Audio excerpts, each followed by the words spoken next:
Tonight on Sunday, what happened when a tourist town went from accommodating holidaymakers to the homeless? The cop cars, the language, the violence that we've witnessed. Would you feel safe walking down Fenton Street alone at night? Not at night. How dangerous are some of these motels? We're waiting for someone to die. Are those caring for our most vulnerable I'm getting pushed out of my house and there's nowhere for me to go. putting them more at risk?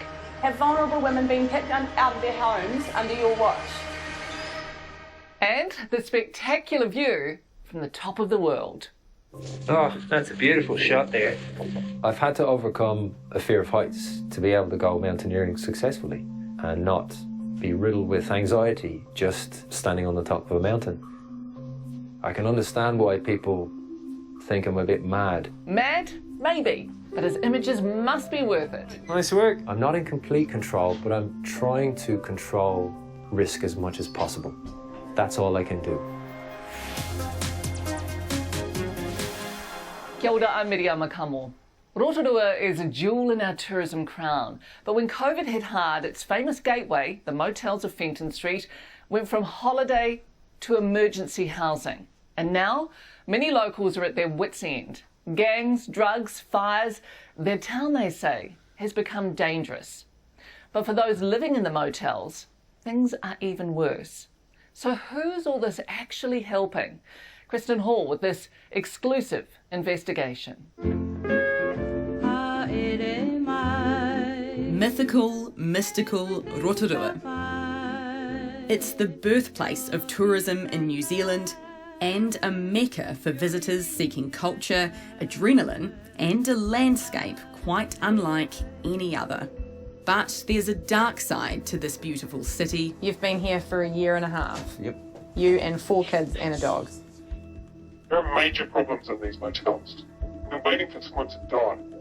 The first ring out I was seeing a couple of guards rolling up in their black power patches. We've heard allegations of negligence, intimidation and abuse of power towards some of our most vulnerable. I'm getting pushed out of my house and there's nowhere for me to go. Carried out by agencies who are receiving millions of taxpayer dollars to look after them. The government has to give me authorisation for that. People just to shit on me. Then I have a reporter like you.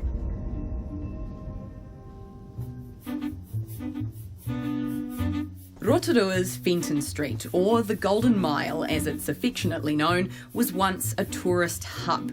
Motels as far as the eye can see. Rotorua is shifting. It's taken on a new image. The signs now are reminiscent of Miami Beach. Well, the police have been actively gathering detailed information on rising rates of crime and violence at emergency housing. To Rotorua, where a street once called the Golden Mile is now home to families crammed into emergency housing.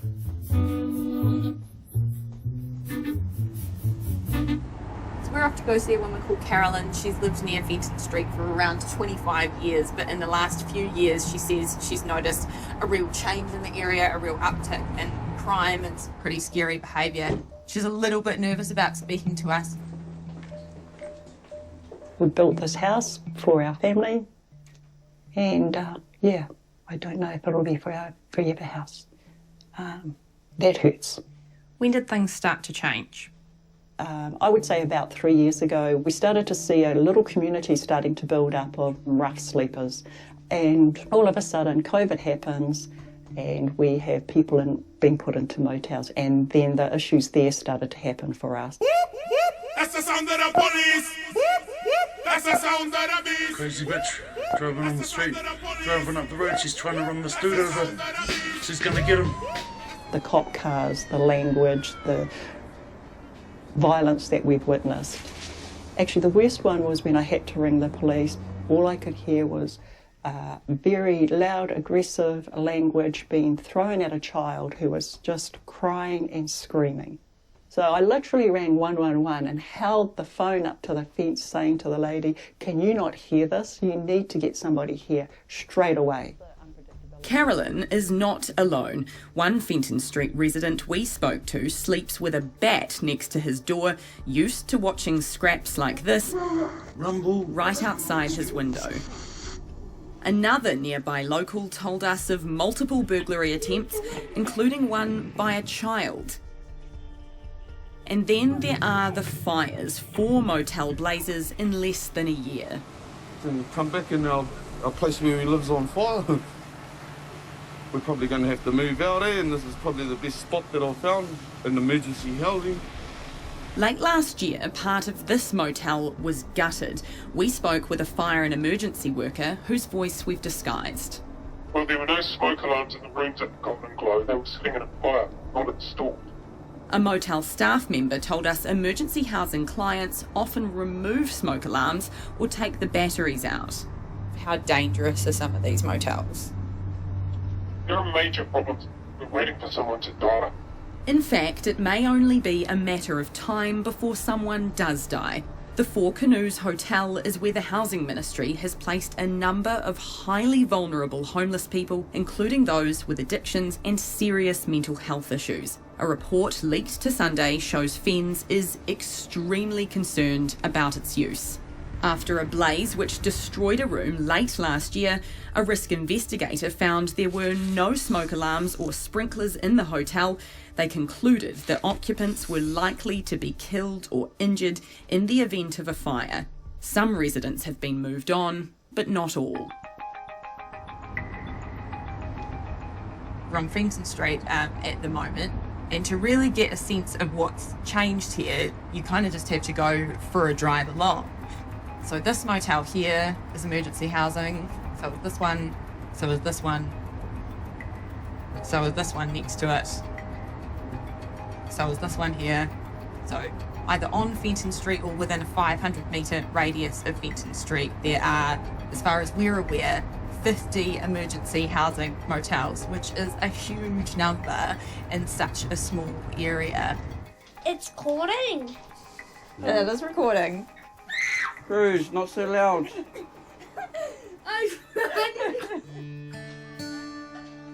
In this city, more than 500 households are living in emergency motels.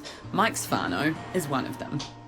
Our little fridge over here's just got a big ass ice block in it. Oh my gosh. It's got no freezer, so we don't got no freezer, no oven. Had to turn around and get this little wee oven here.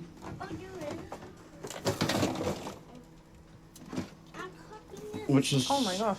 just to cook pies and that in. So that's what you get to cook on for 5 people? Yep. We haven't had a roast or anything since we left our other house. And how long ago was that? Over a year and a half ago.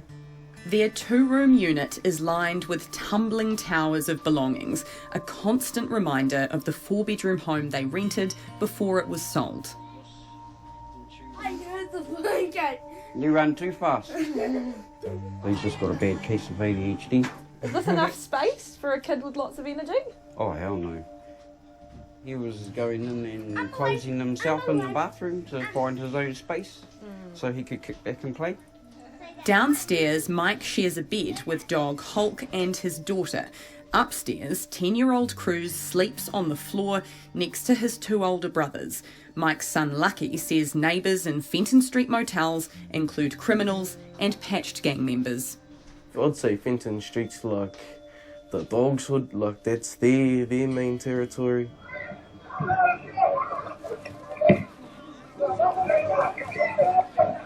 It's like a hood, like the block, and there's always drama out here.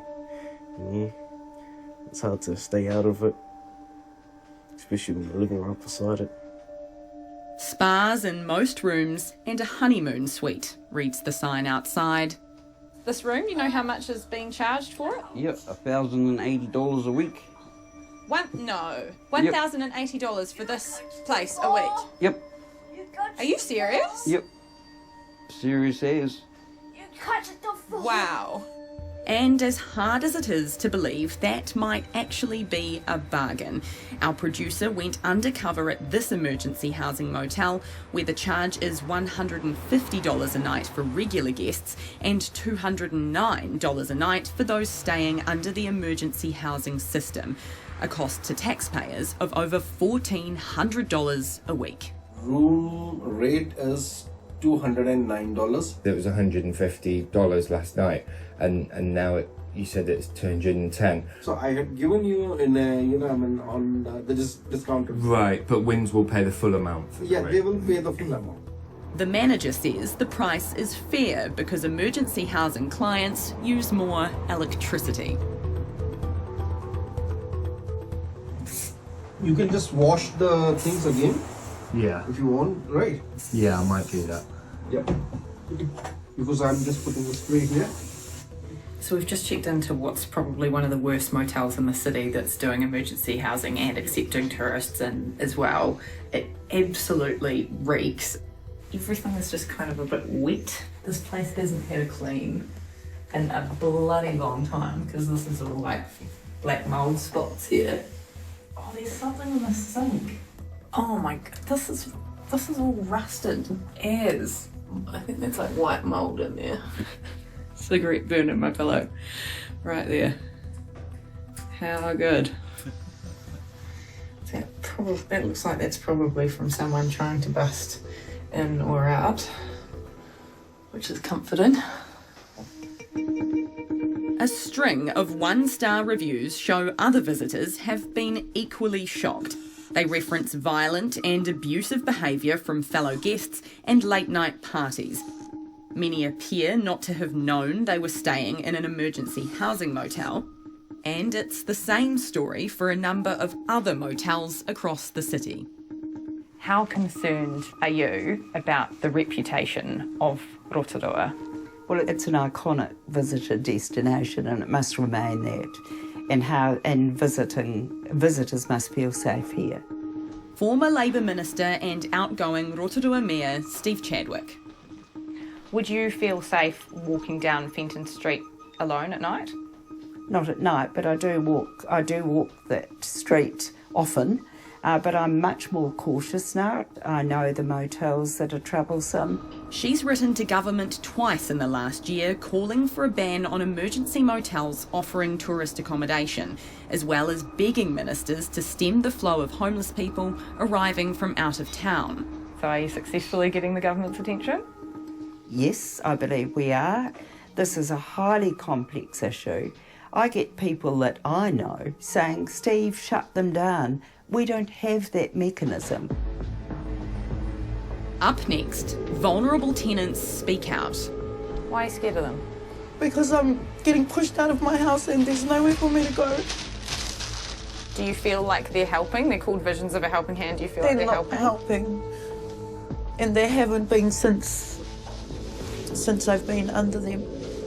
People just shit on me. Then I have a reporter like you. You go through the right channels from now on.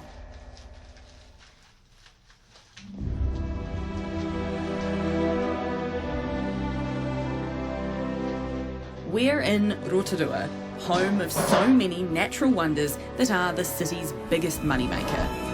Connect to the elements here like nowhere else on Earth. But there's a new emerging industry in this city, homelessness, motels raking in millions, as well as the companies contracted to look after those who live in them. The biggest operator is a big name around town. Tiny and Lily, we're going to put you on camera now. It's lovely to have you both with us. Please put your hands together for Tiny Dean and his wife Lynn Lee. A former truck driver, Tiny Dean, launched his charity Visions of a Helping Hand 5 years ago. It started as a night shelter and is now a large-scale operation providing social services and accommodation for thousands. I'm just a married boy from Coromandel that has a big heart and has a lot of common sense. The government's paid the charity nearly $14 million since 2017. Would be one of the biggest in New Zealand. I look after more families in South Asian Army, Emerge, Lifewise, and in the whole of New Zealand. Less well known is Tiny Dean's security company, where he is the sole director. Previously called Visions Security, the name was changed to Tigers Express Security in May. And they're contracted to provide services to Visions of a Helping Hand. Legally, I cannot talk about that. Oh, why is that? Because we're in a collective. What does that mean? It means that we're governed. Governed by who?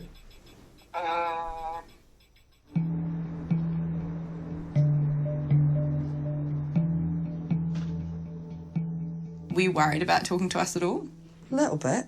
Why? Because you're so straight as square. So, it's like talking to the police almost. Just not getting incriminated for it, but you know what I mean? Sarita is a tough cookie with a tough past. A recovered pee addict, she says the Fenton Street motels where she lived for 8 months are the place to score. There's definitely drug dealers that stay there where people will come in and knock on the door at all hours of the morning. So there's a shop right there that you can just go and knock on, room 5. Go have a look. A shop? A pee shop? Yeah. So at the time I was smoking drugs myself, so it worked. It was good. But when you want to make things better, it's really, really hard. It was no place for children. My daughter and some other kids were playing. My daughter got pepper sprayed by the police accidentally. They had come in the middle of the day to search for someone who had a warrant for their arrest. So we left there because obviously that's scary. Sarita and 5 of her kids moved to a government-contracted motel, becoming clients of Visions of a Helping Hand, watched over by Tiny Dean's security guards. They would be searching your pockets, searching your room at any time. When you leave, you had to give your room key so they could tell whenever you were leaving and coming back, every time you left. It felt invasive, like you could probably go to prison and not be under so much pressure. Hi, Kristen. Nice to see you. Cool, take a seat. My name's Brett Wilson. I've been in the security industry for over 30 years. I'm also on the board of the New Zealand Security Association. What sorts of people have you heard are being employed to work as security guards by Visions? Security staff have been involved in sexual relations with vulnerable tenants and probably exploiting their position there. General poor behaviour and handling of conflict situations. Employment of unlicensed guards, and including those with gang connections and significant list of criminal convictions. How do you know that? Because the licensed guards are working there are telling me. So there are a number who keep contacting me and saying this isn't on, this isn't acceptable. For Sarita, the worst incident came after her teenage son was accused of jumping the motel fence. A truck pulled in with a whole truckload of security guards, and I said, "Are you here for my 15-year-old?" And he said, "Yeah, we're here. We want to talk to him," and started unzipping his jacket and walking towards my room. And I'm in onesies, pregnant as, late as. I'm trying to run in front of him so he can't get to my door, and he's pushing me to the side. And at this point, we had 5 security guards surrounding me and my son. They were screaming at him, telling him that, does he think he's tough? My 9-year-old drops to her knees, that's all on the camera Visions, and says, "Please leave my brother alone," and started crying. And what was it like seeing your children like that? That was heartbreaking, just to see her drop, and actually beg. She went like this and said, "Please leave my brother alone." So that was pretty hard. Sorry. They left and never returned. What were your kids saying when you were suggesting that you went back and just stayed just the night? No, mummy. What do I want them to come and give us? You're hiding in the middle of the night, Don't I care that they're scared? So they would rather sleep in the car. So yeah, at least we were all together and they felt safer. What's not so safe is for Tiger security staff to be speaking to us. Their jobs are on the line, but they've done it on the condition of anonymity. The first freak out I got was seeing a couple of guards rolling up in their black power patches. That was one thing that just blew me away. I thought, holy shit,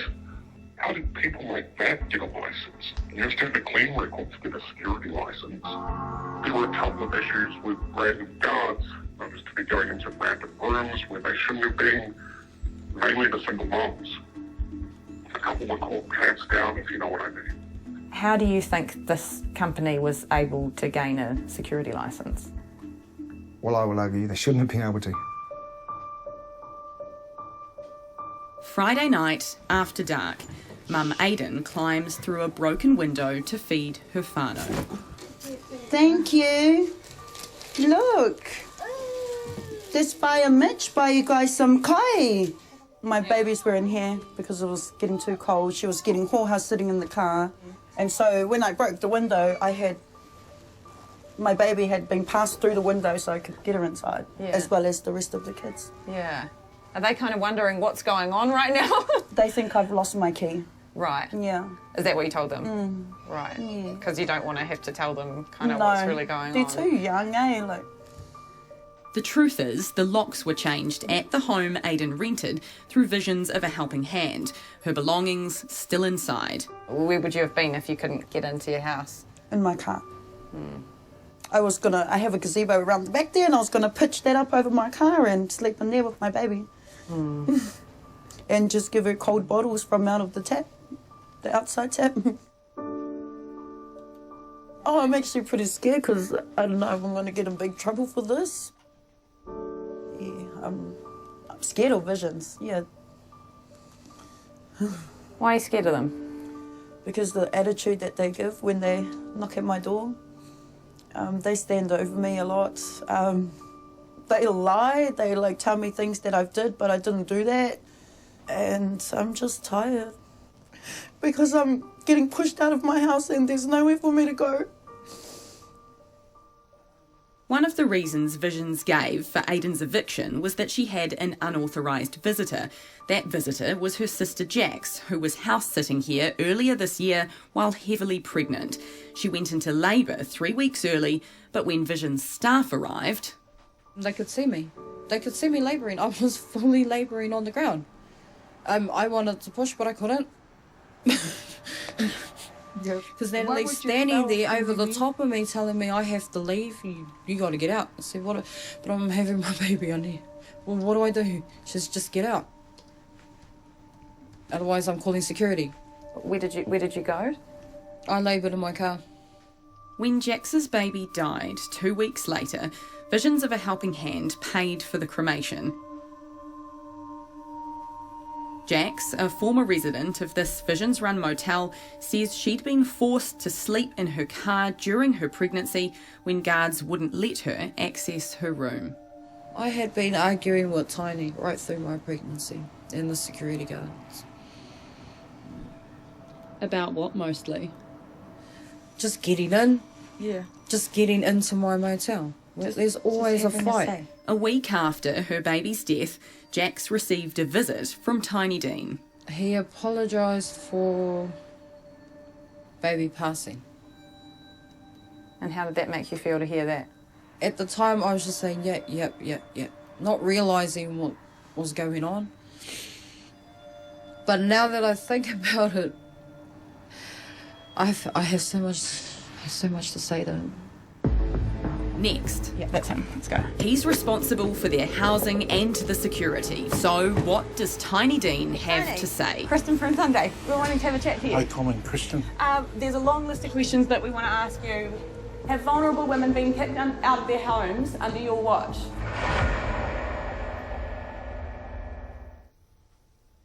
Kia ora no. With too few houses and far too many people doing it tough, managing emergency housing in Rotorua has become a big business. Vulnerable whānau with nowhere else to go sign up with providers hoping things will get better. Instead, there are allegations of intimidation, sexual misconduct and abuse of power against Rotorua's largest emergency housing provider and its security company. Can I give you a hug? We've spoken to 3 homeless mothers. I have keys, but none of them will fit. I'm so tired. Whose experiences with Visions of a Helping Hand and Tiger Security are shocking. And he said to me, what's your daughter fucking crying for? We're not scary. But they're not isolated. Other Visions clients have told us access to motel rooms is strictly controlled by security, that guards enter rooms at any time. Asking what's on your receipt. What did you go shopping for? Checking our cars. If you object, clients say, you might be threatened with gang violence or be kicked out on the street, left with nowhere to go. So we've been trying for a month now to get an interview with Tony Dean. He keeps giving us excuses as to why he can't talk to us, directed us to his lawyer and to the board. Neither of them would answer any of our questions. So the last resort is to show up to head office and see if he'll talk to us.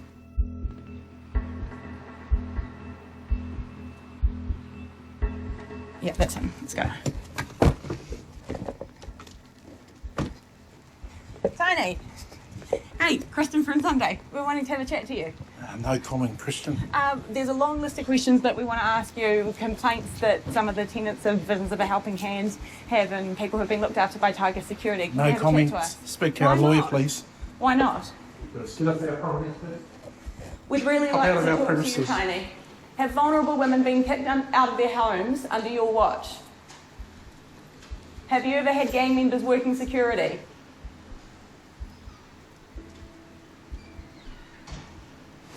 Here we go. Yeah, well done. I'm going to type read your one. Tony, have you kicked vulnerable women out of their homes? No comment. I can't speak. Our board has advised me against that. We've done nothing wrong. But you are the CEO. Why can't you answer our questions? Because I'm bound by law. We have a collective here, so best thing, if anything, is just go see the government. Government doesn't run these operations, you do. Yeah. Once our lawyer gives us all the go-ahead, we'll go ahead. But, you know, one thing I can't get over is that we do so much good in this town, and yet you guys are trying to crucify us for it. Well, to be fair, Tony, we asked you for an interview quite a while ago before we were but I aware of can't these do claims, this. and you said you couldn't do an interview then either. I can't. Claims So people that generally. make those claims, you come back with their names, and then we can talk. Well, some of them are scared of you and No, your they're team, not. Tony. They are. No, they're I'm not. telling you, they are scared of you and Well, your without security those guards. names or anything, you know, because I don't know who they are or if they give me permission to talk about them, and then I can discuss matters with you. Did you or any of your staff order Jax Hovell out of her sister's place while she was in labour? There's a specific question. No, we didn't. You didn't. You weren't there. You didn't do that. Your staff had nothing to do with that. No, I wasn't there. It was just a ruling that was made. Did your staff?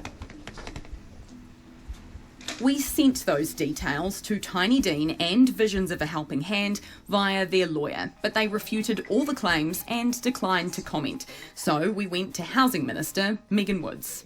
So I think that there have been some allegations that certainly I took seriously in terms of what our people who are working on the ground in Rotorua are finding, is that actually there is no cause for us to say that someone shouldn't be in a position to provide services. We're working with a cohort of people who have very complex lives. There are a large number of vulnerabilities, and I'm very mindful of that. Does that mean that their claims shouldn't be taken seriously? No, they are taken seriously. Should these companies still be working with highly vulnerable people while there are such allegations against them? The kinds of claims that you're talking about, they would be criminal. I've taken the step of asking the officials to reach out to the local police. They have told us that there are no concerns in terms of the operation on the ground. What would it take to end the relationship with Visions and Tiger Security? Because this is serious stuff. Certainly, if I was told anywhere in the country that any organisation was putting our people at risk, I would take action. Will you look into that again? If there is a cause for me to look at things, of course I will. And when it comes to ending emergency motels in Rotorua, what's the government's plan? We could cancel those motel contracts tomorrow. The motel problem for Rotorua would be over, but would be back to the problem that was there when I became the minister, and that was people sleeping in the doorways of shops. Let's be really clear what the alternatives are. It's been 3 weeks since we last spoke to Aidan and Jax.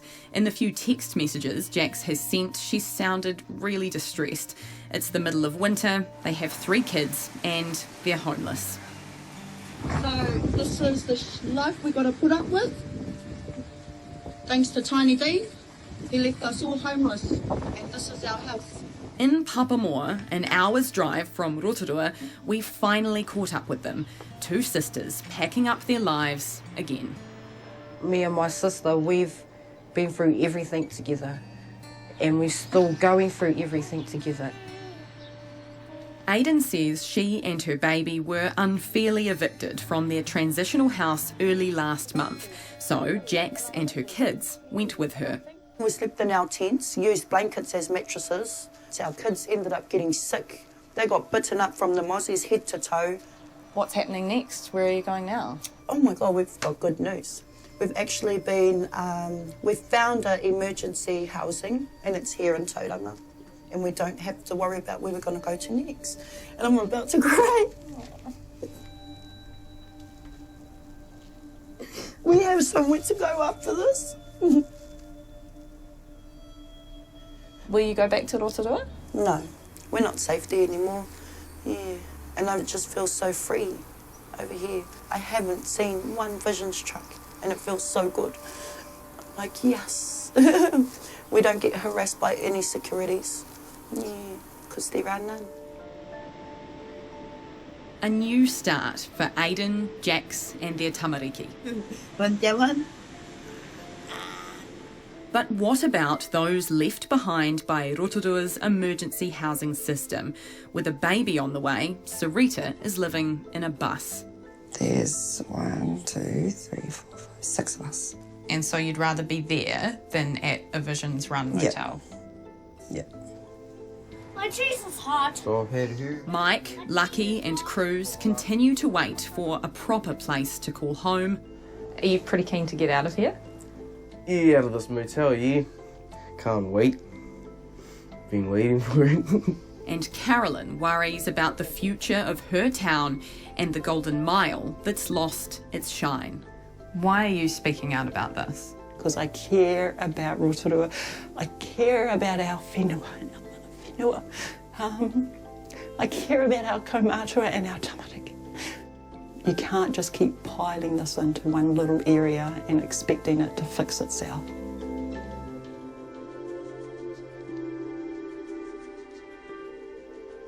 Well, as you heard, Housing Minister Megan Woods said she'd look into fresh allegations against Tiny Dean and his organisations.